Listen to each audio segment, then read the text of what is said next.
사랑하는, 사랑하는 주님의 제자들 여러분, 오늘 성령 강림 후 14번째 주일을 맞아 여러분 모두에게 예수 그리스도 안에 있는 충만한 은혜와 축복이 가득하시기를 기도합니다. 여기 아요아는 이제 8월 하순으로 접어들면서 색이 벌써 바래지는 나뭇잎들을 통해 한편 초가을의 정취를 느끼면서 마지막 여름 더위가 기승을 부리는 가운데 저희들은 오늘도 이렇게 주님의 은혜로 예배에 임하고 있습니다. 여러분들이 계시는 일리노이와 위스콘신과 또 미시간과 뉴욕과 또 한국과 세계 도처에서 이 예배에 함께 하시는 분들이 계시는 곳은 어떤지 모르겠습니다만 모쪼록 하나님의 은혜 안에서 모두 건강하고 행복하시기를 기도합니다. 그럼 오늘 성령 강림 후 14번째 주일날 아침에 하나님의 영광의 예배에 초대받고 함께 하신 여러분 모두를 환영하며 전능하신 하나님 우리 아버지, 우리의 구주가 되시는 예수님, 또 우리의 성화주가 되시는 성령님을 예배하는 자리로 함께 나갔으면 좋겠습니다. 하나님의 뜻은 이것이니 너희의 거룩함이라. 여호와 하나님께서 예수 그리스도를 통하여 성령 안에서 그의 공의와 사랑으로 온 하늘과 땅을 영원히 통치하시는도다. 하늘의 천군들과 온 땅의 인생들아 하나님 아버지를 찬송할지로다. 우리가 그를 힘입어 살며 기도하며 존재하기 때문임이니라. 같이 기도하심으로 주님 은혜의 보좌 앞으로 나가시겠습니다. 거룩하신 하나님 아버지, 오늘 성령 강림 후 14번째 주일날 아침에 우리 주님 안에 있는 믿음과 또 십자가의 그 크신 사랑과 다시 오심에 대한 소망으로 오늘도 이 땅에서의 남은 삶을 넉넉히 또 승리로 살아가게 하시니 감사와 찬송을 올려드립니다. 하나님 아버지, 지금 우리가 성령과 진리로 예배드릴 때에 여기에 함께한 모든 주님의 백성들에게 지금 이 시간 영광으로 임하여 주옵시되 아버지의 크신 사랑 안에서 우리 주 예수 그리스도의 은혜와 성령님의 교통 교제케 하심이 우리들 모두에게 충만케 하여 주옵시고 저희들이 올려드리는 감사와 찬송과 영광을 하나님 아버지 홀로 받아 주옵소서. 영광의 주님, 우리 주님 예수님 이름으로 기도합니다. 아멘. 오늘 하나님께서는 데살로니가 전서 4장 1절에서 12절 말씀을 통해서 우리들에게 말씀하십니다. 제가 읽어 드릴 때에 하나님께서 여러분들의 마음에 친히 말씀해 주실 줄 믿으며 먼저 오늘의 본문을 읽기 전에 오늘 본문의 컨텍스트를 잠시 살펴보았으면 좋겠습니다. 우리는 지난주 바울 서신서 중 첫 번째로 쓰여졌다고 알려진 갈라디아서를 에 대해서 살펴보았는데요. 초대 교회를 공격한 율법주의에 대하여 바울이 이신칭의, 즉 믿음으로 의롭게 됨과 이기속률, 즉 그리스도를 통해서 율법으로부터 자유하게 됨과 또 이성성률, 즉 성령을 통해서 율법을 성취하는 삶을 살게 됨을 논증한 것을 살펴보았는데 이번 주에는 데살로니가 전서를 함께 살펴보기를 원합니다. 그럼 우리 함께 오늘의 본문인 데살로니가 전서 4장 1절에서 12절 말씀을 같이 읽어보도록 하겠습니다. 이것은 하나님의 말씀입니다. 그러므로 형제들아 우리가 끝으로 주 예수 안에서 너희에게 구하고 권면하노니 너희가 마땅히 어떻게 행하며 하나님을 기쁘시게 할 수 있는지를 우리에게 배웠으니 곧 너희가 행하는 바라 더욱 많이 힘쓰라. 우리가 주 예수로 말미암아 너희에게 무슨 명령으로 준 것을 너희가 아느니라. 하나님의 뜻은 이것이니 너희의 거룩함이라. 곧 엄란을 버리고 각각 거룩함과 존귀함으로 자기의 아내 대할 줄을 알고 하나님을 모르는 이방인과 같이 세교를 따르지 말고 이 일의 분수를 넘어서 형제를 해하지 말라. 이는 우리가 너희에게 미리 말하고 정언한 것과 같이 이 모든 일에 주께서 신원하여 주심이라. 하나님이 우리를 부르심은 부정하게 하심이 아니요 거룩하게 하심이니 그러므로 저버리는 자는 사람을 저버림이 아니요 너희에게 그의 사랑을 주신 성령을 주신 하나님을 저버림이니라. 형제 사랑에 관하여는 너희에게 쓸 것이 없음은 너희들 자신이 하나님의 가르치심을 받아 서로 사랑함이라. 너희가 온 마게도냐 모든 형제에 대하여 과연 이것을 행하도다. 형제들아 권하노니 더욱 그렇게 행하고 또 너희에게 명한 것 같이 조용히 자기 일을 하고 너희 손으로 일하기를 힘쓰라. 이는 외인에 대하여 단정히 행하고 또한 아무 궁핍함이 없게 하려 함이라. 이것은 하나님의 말씀입니다. 다 같이 감사합니다, 하나님. 잠시 기도하시겠습니다. 주님, 지금 이 시간 하나님의 말씀을 듣기를 원합니다. 하늘의 지혜와 진리의 말씀을 들을 때에 성령의 조명하심으로 우리의 마음을 여시고 말씀을 깨닫게 하여 주옵시되 주님의 생명의 말씀에 순종하는 은혜를 더하여 주옵소서. 성령을 보내주신 우리 주님 예수님 이름으로 기도합니다. 아멘. 오늘 성령 강림 후 14번째 주일날 아침에 여기에 함께 하신 모든 분들에게 우리 주 예수 그리스도의 은혜와 우리 아버지 하나님의 크신 사랑과 또 성령님의 교통교제케 하심이 충만하시기를 기도합니다. 여러분, 오늘은 성화, 거룩하게 되는 됨에 대해서 잠시 이야기를 나눠 볼까 합니다. 사랑하면 서로 닮는다고 합니다. 미국 캘리포니아 대학의 에밀리오 페레 교수팀은 흥미로운 실험을 했습니다.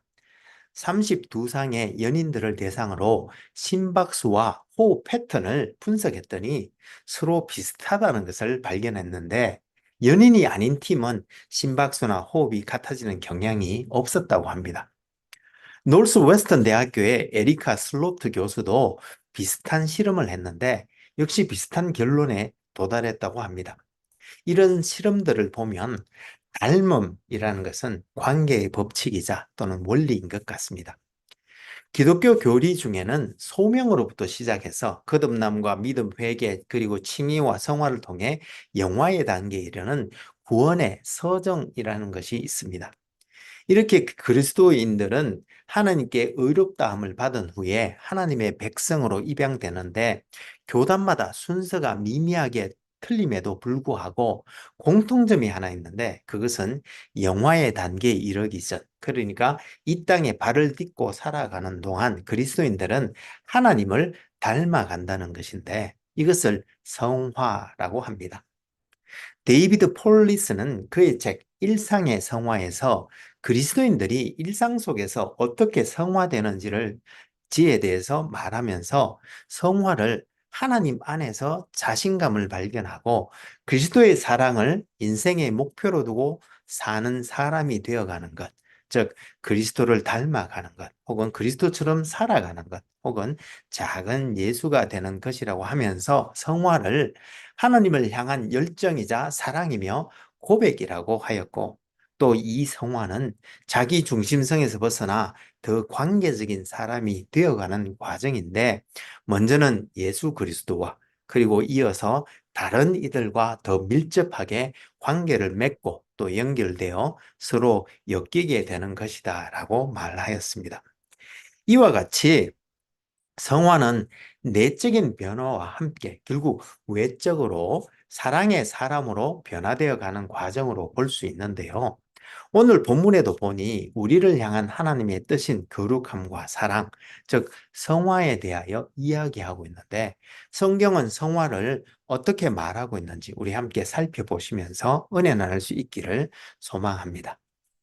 우리가 지난주에 살펴본 것처럼 신약의 서신서들에는 사도 바울이 쓴 13개의 서신서들과 주의 형제 야고보가 쓴 야고보서, 베드로가 쓴 베드로 전후서, 유다가 쓴 유다서, 그리고 요한이 쓴 요한 1, 2, 3서와 작자 미상의 히브리서 등 총 21개의 서신서가 있는데 오늘은 바울 서신서들 중에서 두 번째로 쓰여졌다고 알려진 데살로니가 전후서에 대해서 살펴보기를 원합니다.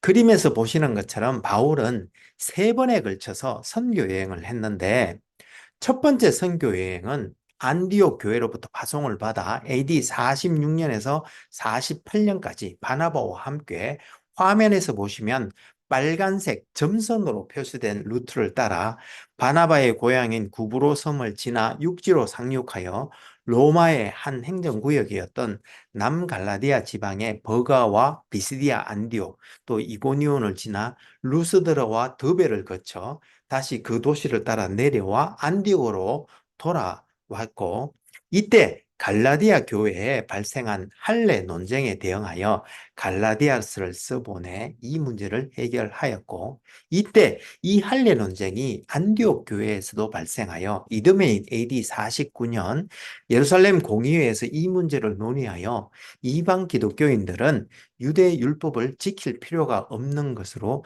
정리되었습니다. 그리고 두 번째 선교 여행은 1차 전도 여행 중에 예루살렘으로 돌아가 버린 마가를 선교팀에 포함시킬 것인가의 문제로 바나바와 심히 다투고는 그와 헤어진 후 신라와 함께 AD 50년에서 52년까지 화면에 빨간색 실선을 따라 1차 전도 여행지인 남갈라디아 지방의 교회들을 먼저 신방하고 루스드라에서 디모데를 데리고 부르기아 지방을 거쳐 북쪽의 비두니아 지방 쪽으로 가고자 하였으나 성령이 이를 허락하지 아니하는지라 무시아를 지나 드로아에 내려갔고 그곳에서 누가가 선교팀에 합류하였는데 밤에 마게도니아 사람이 그를 청하는 환상을 보고 드로아에서 배를 타고 떠나 빌립보에 상륙하여 그곳에서 전도한 후에 데살로니가로 이동하여 그곳에서도 선교를 하였는데 그들이 데살로니가에 있을 때 바울이 회당에서 안식일에 세 번에 걸쳐 예수 그리스도 즉 예수가 그리스도 즉 메시아이시라는 말씀을 전하였는데요. 이때 유대인들 중 일부와 사도행전 17장 4, 5절에 나오는 것처럼 회당 주변에 있던 경건한 헬라인의 무리들과 또 적지 않은 귀부인들도 개종하였고 이렇게 바울이 그 도시에 점점 더 큰 영향을 미치기 시작하자 이를 시기한 회당의 지도자들이 악한 사람들을 모아서 폭동을 일으켰습니다. 그리고 이들이 바울과 신라가 묵고 있던 야손의 집에 쳐들어가서 그들을 발견하지 못하자 야손과 다른 신자들을 시위에 치안 판사 앞으로 끌고 가 이들이 천하를 더 어지럽게 하여 가이사의 명을 거역하고 다른 왕 예수를 따른다고 모함하였는데 이때 야손과 그의 친구들은 보석금을 내고 석방되었으며 바울 일행은 그날 밤 몰래 성읍을 빠져나와 베레아로 이동하였습니다. 그런데 데살로니가의 유대인들이 베레아까지 따라와서 바울의 사역을 방해하자 바울 일행은 다시 아테네로 이동하였고 바울은 아테네에 머무는 동안 마게도니아 교인들을 염려하여 디모데와 실레를 각각 데살로니가와 빌립보로 보내 교인들을 또 위로하고 권면하도록 한 후 그는 고린도로 이동하여 이곳에서 약 18개월 동안 머물렀는데 이때 마게도니아 여행에서 돌아온 디모데가 데살로니가 교회의 상황에 대해 전해주면서 데살로니가 교회가 여전히 핍박 가운데서도 건강하게 잘 성장하고 있지만 한편으로는 회방꾼들이 바울의 진실성을 음해하고 있고 또 새로 개종한 교인들에게 거룩한 삶을 살도록 권면할 필요가 있으며 또 주님의 재림 전에 죽은 신자들의 운명을 걱정하는 일부 신자들이 있음을 보고하였습니다. 이에 바울은 데살로니가 전서를 써보내 자기의 진실성에 대해서 변호하면서 교인들에게 핍박을 견뎌낼 것과 동시에 거룩한 삶을 살 것을 권면하면서 그리스도의 재림과 관련된 가르침을 베풀었습니다.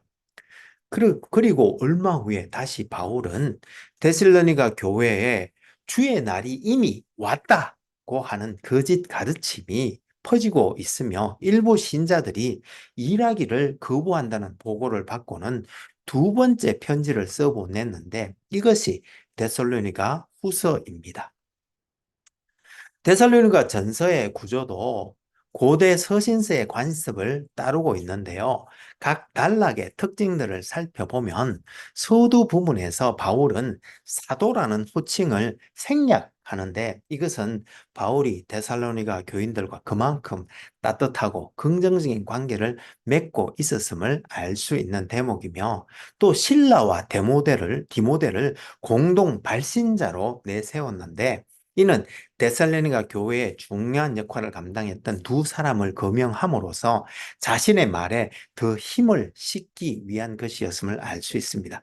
그리고 감사 단락에서는 그들의 믿음과 사랑과 소망에 대해 감사하면서 본문에 이어질 네 가지 주제들을 예시하였고, 본문에서는 자신의 진실성에 대해 길게 변호한 후에 사람들로부터의 핍박을 인내할 것과 또 기독교인으로서 합당한 삶, 즉 거룩한 삶을 살 것을 권면하면서 주님의 재림 시에는 주 안에서 죽은 사람들이 먼저 일어나고 그 후에 살아남은 자들도 그들과 함께 주를 영접하게 될 것이라고 하며, 주님의 재림과 부활에 대해 교훈한 후에 마지막으로 맺은 말에서는 일반적으로 평강의 하나님께서 너희와 함께 계실지어다라는 관용적인 표현 대신에 평강의 하나님이 친히 너희를 온전히 거룩하게 하시고 또 너희의 온 영과 혼과 몸이 우리 주 예수 그리스도께서 강림하실 때에 흠없게 보존되기를 원하노라고 하여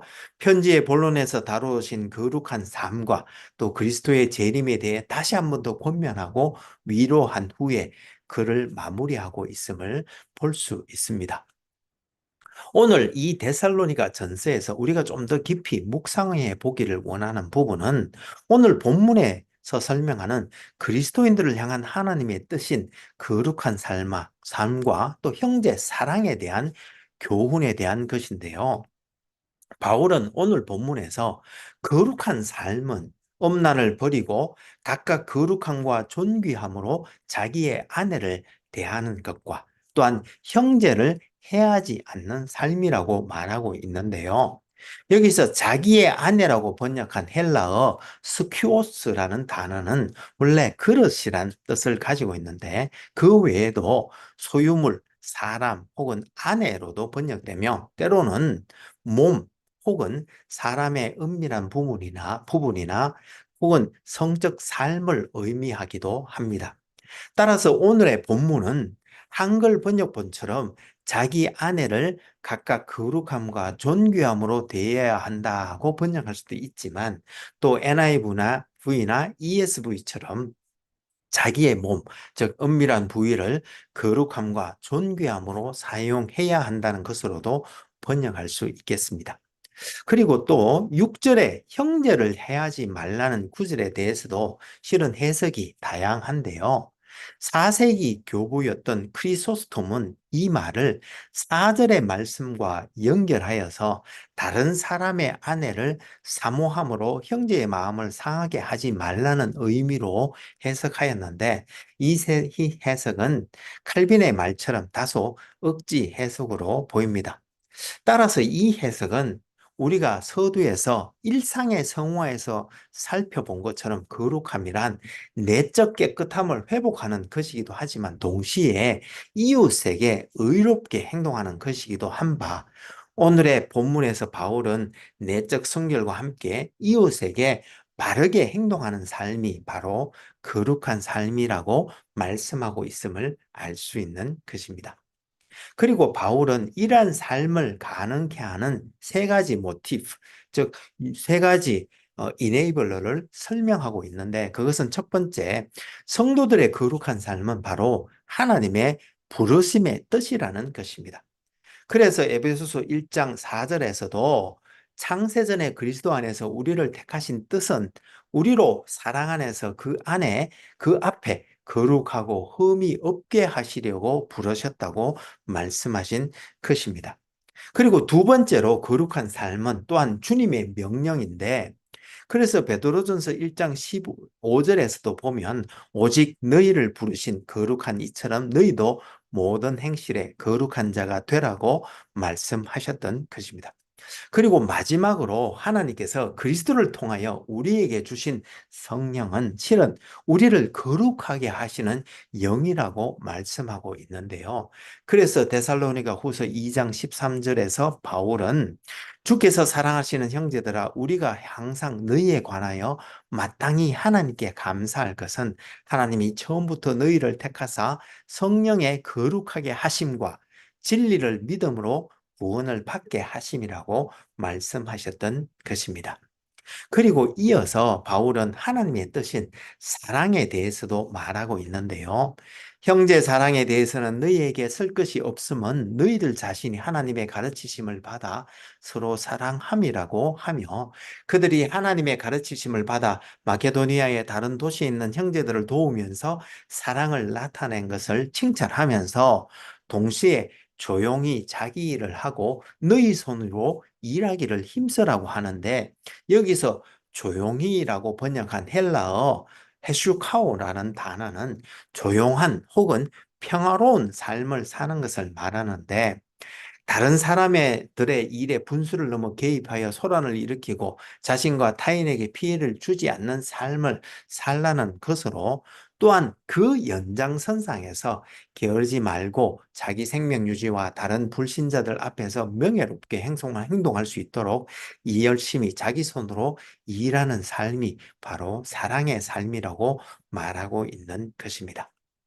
이와 같이 거룩과 사랑은 내면적으로는 정결해지는 것과 또 주 안에서 형제와 더 나아가 이웃을 사랑하는 것뿐만 아니라 결국 다른 이들을 공평하고 의롭게 대하며 조용하고 화평하게 자기의 소명과 소임을 다하는 삶을 의미하는 것입니다. 사랑하는 여러분, 과연 오늘 우리는 어떠한 또 그런 삶을 살고 있는지 함께 돌아볼 수 있기를 소망합니다.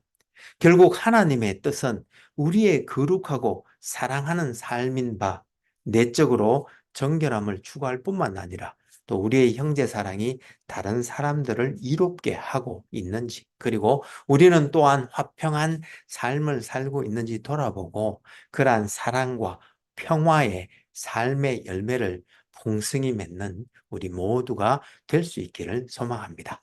그럼 같이 기도하시면 좋겠습니다.